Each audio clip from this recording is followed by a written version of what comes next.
एक समय की बात है, किसी एक राज्य में राम सिंह नाम का राजा राज कर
परिवार वालों से मिलकर लौट आना।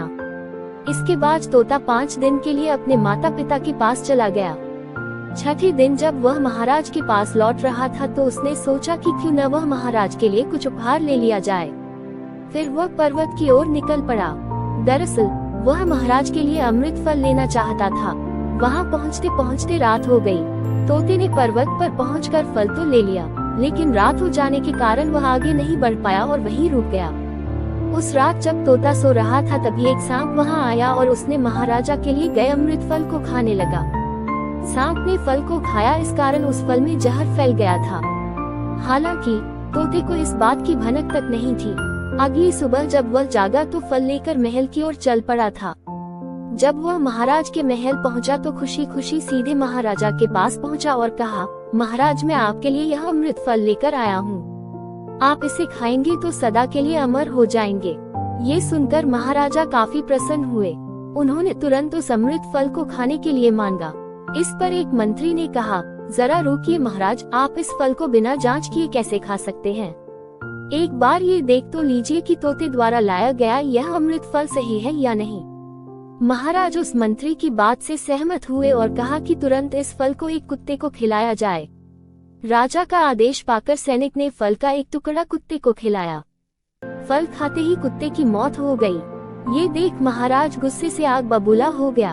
उसने क्रोध में आकर तलवार से तोते के सिर को कलम कर दिया, साथ ही फल को मिट्टी में फेंक दिया।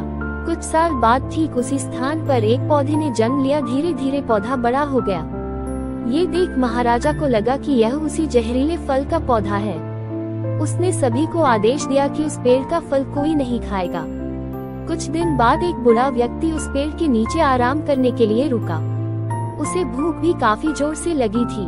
उसने उसी पेड़ से फल तोड़ा और खाने लगा। फल खाने के बाद वह बूढ़ा व्यक्ति एकदम से जवान हो गया। महाराजा ने जब ये देखा तो वह आश्चर्यचकित रह गया। उसे समझ आ गया कि वह फल जहरीला नहीं था। उससे बहुत बड़ी गलती हो गई।